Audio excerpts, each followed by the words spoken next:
Hello everyone. कैसे हैं आप सब? उम्मीद करती हूँ बहुत अच्छे हो और मन लगाकर आगे की ओर बढ़ रहे हो। आप में से अधिकतर जो गृहिणियां हैं उनका एक कमेंट आ रहा है कि मैम हमारे बच्चे छोटे हैं, हम किस प्रकार तैयारी कर सकते हैं या फिर हम किस प्रकार से अपने समय को मैनेज करते हुए तैयारी को आगे बढ़ा सकते हैं। मैं केवल आपसे इतना कहना चाहूंगी कि हाँ, आप तैयारी कर सकती हैं। आप मिनिमम 4 से 5 घंटे निकालते हुए तैयारी कर सकती हैं, जो कि अगर बड़े ध्यान से की जाए तो आपको सिलेक्शन की ओर भी ले जा सकती है। इसके लिए आपको करना क्या होगा, किस प्रकार से आपको अपने शेड्यूल को मैनेज करना है, किस प्रकार से अपने बच्चों के साथ मैनेजमेंट करना है, वो आज आपको मैं यहाँ बताने वाली हूँ। आपके बच्चे अगर 1 साल के हैं या 1 साल से छोटे हैं, तो उनका आपको किस प्रकार से ध्यान रखना है, पहले हम वो डिस्कस कर लेते हैं। देखिए, जो छोटे बच्चे होते हैं 1 साल से, वो अभी चलते नहीं हैं या फिर अभी चलने मात्र की कोशिश कर रहे हैं। इस समय बच्चों को आप अपने अनुसार, अपने अकॉर्डिंग टैकल कर सकती हैं। कैसे? कि आप उन्हें जहाँ लिटाएंगे, जहाँ बिठाएंगे, वो वहीं बैठे-बैठे खेलेंगे। तो आपके लिए ये एक तो ईजीनेस है। इस समय बच्चे थोड़े सोते भी ज़्यादा हैं, तो अगर आपका बच्चा 6 महीने से छोटा है, तो वो मात्र दूध पर डिपेंड कर रहा है, तो आप उन्हें अच्छे से दूध वगैरह पिलाकर उनकी टमी को फिल करके आप उन्हें अगर अच्छी मालिश देती हैं, अच्छे से नहलाती-धुलाती हैं, तो वो काफ़ी देर तक सोएगा। कहने का अर्थ है 1 से 2 घंटे वो बहुत अच्छी नींद दोपहर में लेगा। उस समय आप क्या कर सकती हैं, अपनी पढ़ाई कर सकती हैं। इसी के दौरान आप जैसे उनको बड़े-बुजुर्ग अपने पास सुला लेते हैं, कई बार ऐसा होता है कि बड़े-बुजुर्ग के पास वो लेटा हुआ है, वो लोग उससे खेल रहे हैं, तो आप अपने अदर काम कर सकती हैं।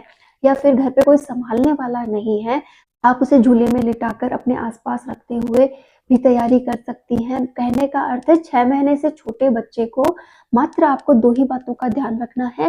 एक, वो ज़्यादा देर तक भूखा न रहे, भूखे बच्चे ही ज़्यादा रोते हैं और ज़्यादा चढ़-चढ़ करते हैं। तो आपको एक तो उनको प्रॉपर मालिश देनी है रोज़, ठीक है? और अच्छे से वार्म वाटर से उन्हें नहलाना है, ताकि वो बहुत एनर्जेटिक फ़ील करें, अपने अंदर बहुत फ्रेशनेस रखें। इससे वो सारे दिन रिलैक्स मूड में रहेंगे। दूसरा, उनको अच्छे से दूध वगैरह पिलाना है, ताकि वो भूखे ना रहें और बेवजह ना रोएँ। एक जो मौसम का प्रभाव उन पे देखने को मिलता है, कई बार उन्हें नाक से सांस नहीं आ रही होती है या फिर उनको पेट में गैस वगैरह की प्रॉब्लम होती है। तो आप हमेशा चेक करें कि बच्चे का कहीं पेट फूला हुआ तो नहीं है। अगर आपको लगता है फूला हुआ है, तो जो हींग वगैरह की मालिश की जाती है, आप वो कर सकते हैं। इसके लिए मार्केट में भी आजकल हींग का बनाया हुआ एक पेस्ट आता है, एक बॉटल टाइप में आपको ऑनलाइन भी मिल जाएगा, आप उसे सर्च कर सकती हैं। उसे आप अपने बच्चे के पेट पर रब कीजिए, उससे क्या होगी, गैस वगैरह नहीं बनेगी। हम उन्हें दे कुछ नहीं सकते हैं, लेकिन हम बाहर से काफ़ी इलाज कर सकते हैं। तो आप इस प्रकार से हर एक छोटी बात पे उनके नोटिस कीजिए कि आखिर बच्चे के साथ क्या प्रॉब्लम है। इससे क्या होगा, बच्चा बहुत रिलैक्स रहेगा और वो जब खेलता रहेगा, तो आप एन्जॉय करते हुए पढ़ाई कर सकती हैं। क्योंकि आपके साथ प्रॉब्लम यही है कि बच्चा आराम से टैकल नहीं कर पा रहा है, बच्चा रो रहा है। तो बच्चा रो रहा है, तो पहले आप उसका कारण ढूँढिए और फिर उसके बाद आप तैयारी कीजिए। दूसरा आता है कि हम किस प्रकार से काम कर सकती हैं। तो बच्चे को साथ में रखते हुए पहले आप काम कंप्लीट कर लीजिए, ताकि आपके ऊपर बर्डन ना रहे और साथ में आप थोड़ी-थोड़ी पढ़ाई करके अपने शेड्यूल को आगे बढ़ा सकती हैं। आपको इस समय बहुत काम है, बच्चों को भी सँभालना है, घर को भी सँभालना है और अपनी पढ़ाई को भी। तो कोशिश करें, जब भी बच्चा खेलता रहे तो आप उसे अपने आस-पास रखते हुए बड़े-बड़े आपके जितने भी काम हैं उन्हें फिनिश कर लें, और जैसे ही आप बच्चे को सुलाते हैं या बच्चे के सोने के टाइम को आप अपनी पढ़ाई के लिए यूज़ करें, काम के दौरान आप रिवीज़न करें। अब वो बच्चे जो कि 6 महीने से बड़े हैं, उनके लिए आप लोग क्या कर सकते हैं, अच्छे से उन्हें जो भी लिक्विड आप बनाकर खिलाती हैं, जैसे कुछ भी हो सकता है, दाल का पानी हो सकता है, घुटी हुई दाल हो सकती है, या फिर खिचड़ी दलिया एकदम पतला वाला हो सकता है, या फिर आपने शीरा वगैरह बना के देती हैं, वो भी बहुत पतला होना चाहिए, वो भी आप दे सकती हैं। मतलब आपने जो भी डाइट प्लान उनके लिए तय कर रखा है, मतलब फ्रूट्स जूस देती हैं या फ्रूट को मैश करके देती हैं, या जो भी आप उन्हें दे रही हैं, अच्छे से टाइम टू टाइम उन्हें खिलाएँ, अच्छे से उन्हें, अगर वो चलना सीख रहे हैं तो मदद करें। मतलब जो भी उनके काम है ना, वो आपको पूरे कंप्लीट करके रखने हैं, ताकि वो चढ़-चढ़ ना करें और एन्जॉय करते हुए खेलते रहें। एक बच्चों को गोदी की आदत बिल्कुल ना डालें और अपने बच्चों को बिठाकर खिलाएँ, मतलब वो कहीं पे भी बैठे हैं उन्हें खिलौने वगैरह डाल दीजिए और आप उनके पास बैठी-बैठी तैयारी कर सकती हैं। और कोशिश ये किया कीजिए कि आप बच्चों के सोते ही मात्र पढ़ने का ही काम रखें। इससे आपको क्या होगा, एक टाइम मिल जाएगा कि हाँ, मुझे फ्री टाइम है ये मेरा, इसमें मैं पढ़ रही हूँ। अब आप में से कई गृहिणियाँ कहेंगी कि हमें तो काम ही बहुत होते हैं। देखिए, ये काम हमारे साथ हमेशा रहने वाले हैं। आप इन्हें इस प्रकार से मैनेज करें कि ज़्यादा से ज़्यादा काम आप उनके सोने से पहले ही कंप्लीट कर लें या फिर उनके सोने के टाइम को थोड़ा आगे बढ़ाते हुए आप पहले काम कंप्लीट करें, उन्हें सुलाएँ और सुलाते ही पढ़ने बैठ जाएँ। आपको कोई भी समय निकाल कर नहीं देगा, आपको ही समय निकालना पड़ेगा। आप जितना हो सके इन बातों को पॉजिटिव लें और बहुत अच्छे से आप समय निकाल सकिए। यकीन मानिए, कोई भी काम इतना बड़ा नहीं है जिसे हम नहीं कर सकते। तो आपने अगर ठान लिया है कि मुझे भी अपनी लाइफ में कुछ करना है, इस वैकेंसी के लिए अगर मैंने तैयारी बहुत अच्छे से कर ली तो मैं पेपर अटेंड करने भी जाऊँगी और पेपर को समझूँगी भी। अगर इस बार सिलेक्शन हो जाता है तो बहुत अच्छा, और अगर नहीं भी होता है तो मेरी तैयारी जो होगी ना वो इस लेवल की हो जाएगी कि आने वाले वक़्त में मैं किसी भी एग्ज़ाम को क्लियर कर सकती हूँ। तो जितना आप पॉज़िटिव सोचेंगे उतनी ही जल्दी अपने लक्ष्य पर पहुँचेंगे। अब बात उनकी आती है जिनके बच्चे 1 साल से बड़े हैं और 2 साल से छोटे हैं। वो महिलाएँ थोड़ा-सा और ज़्यादा अपने आप को बिज़ी मान सकती हैं क्योंकि इस समय बच्चे चलने लग जाते हैं, वो अपने अकॉर्डिंग किधर भी जाना, किधर भी कुछ भी फैला देना, किधर भी घूमना, उनके साथ थोड़ी-सी प्रॉब्लम बढ़ जाती है। तो आप इस प्रकार से मैनेज कर सकती हैं कि अपने घर में नीचे की तरफ कोई ऐसा सामान ना रखें जिसे बच्चे फैलाएँ, या फिर उनके खिलौने वगैरह एक रूम में ही अलग से मैनेज कर दें, जहाँ बैठे-बैठे वो खेल लें। आप उन्हें भी अच्छे से खाना-पीना खिलाती रहें ताकि वो अच्छे से खा पी कर के क्या महसूस करेंगे, एनर्जेटिक महसूस करेंगे और रोएँगे नहीं, चिड़चिड़ नहीं करेंगे। तो सबसे पहला काम मैं प्रत्येक महिला के लिए यही कहना चाहूँगी कि अपने बच्चों की डाइट का ध्यान ज़रूर रखें और उनको टाइम टू टाइम नहलाना, उनकी मालिश करना कभी ना भूलें। इससे क्या होता है, बच्चों की ग्रोथ भी अच्छी होती है और उनका नींद का लेवल भी बढ़ता है। साथ में आप लोग क्या कर सकती हैं, अपने बच्चों के लिए बुक्स वगैरह, जैसे 1 साल से ऊपर हो चुका है, तो आप मार्केट से ऐसी बुक ला सकते हैं जिसमें बहुत सारी पिक्चर्स दिखाई देती हैं। मेरे बच्चों के पास मैंने वैसी ला रखी हैं।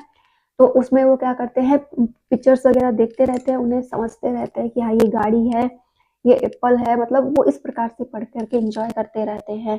साथ ही जो खिलौने होते हैं मैं एक जगह मैनेज करके रखती हूँ कि हाँ, बस यहाँ बच्चा बैठा रहेगा तो बहुत देर तक खेल सकता है। आप भी ऐसा कीजिए और वक़्त-वक़्त पे बच्चा एक खिलौने से बोर हो जाता है तो आप दूसरा खिलौना उसे बोर होने के बाद ही दें। इससे क्या होगा, लंबे टाइम तक वो बच्चा वहाँ खेल लेगा। इस समय बच्चों की नींद थोड़ी कम हो जाती है, तो आप घबराएँ नहीं, बच्चे के साथ ही पढ़ने की कोशिश करें कि हाँ, बच्चा खेल रहा है, मैं यहाँ बैठे-बैठे पढ़ रही हूँ। कई बार होगा कि वो आपके साथ ही आएगा, पेन चलाएगा, कॉपीज़ में भी लिखने की कोशिश करेगा, तो आप एक रफ कॉपी साथ लेके बैठे उसे दे दें और वो पेन वगैरह चलाते हुए उस पे पढ़ाई कर लेगा। आप अपने काम को इस तरीके से ढाल लें कि हाँ, मुझे इस समय तो काम करना है, इस समय अपने बच्चे के साथ पढ़ाई करनी है। रात को जैसे ही बच्चा सो गया, उसके बाद मैं सारे काम होने के बाद भी पढ़ाई करूँगी। चाहे मुझे कितना भी समय लगता हो, पहले मैं काम फिनिश कर लेती हूँ, बच्चे को सुलाकर ईज़िली फिर पढ़ाई पे ही फ़ोकस करने वाली हूँ। इसमें आप अपनी फैमिली को भी टाइम दीजिएगा, आप अपने हस्बैंड को भी टाइम दीजिएगा, जो भी आपका मैनेजमेंट है उस प्रकार से आप मैनेज करते हुए अपने लिए समय ज़रूर निकालें। याद रखिएगा, आप ही हैं जो अपने लिए कुछ सोच सकती हैं, कोई भी आकर आपसे ये नहीं कहेगा कि तू ये कर ले, और किसी ने अगर कह भी दिया तो हेल्प करने तो कोई भी नहीं आ रहा है। आपको सिर्फ ज्ञान दिया जाएगा कि तू अगर ऐसे कर लेगी तो ऐसे हो जाएगा। आप मेरी बातों को चाहे किसी भी लेवल तक सोच लें, लेकिन एक बात ये ध्यान रखिएगा, मैंने आपको पॉजिटिव वे दिया है कि हाँ, आप भी आपकी लाइफ में बहुत कुछ कर सकती हैं। ज़रूरी नहीं कॉम्पिटिशन की तैयारी ही करें, आप कुछ स्किल सीख सकती हैं। जैसे आपकी पढ़ाई अच्छी नहीं है, आपने ज़्यादा एजुकेशन नहीं ले रखी है, आप किसी कॉम्पिटिशन को नहीं दे सकती हैं।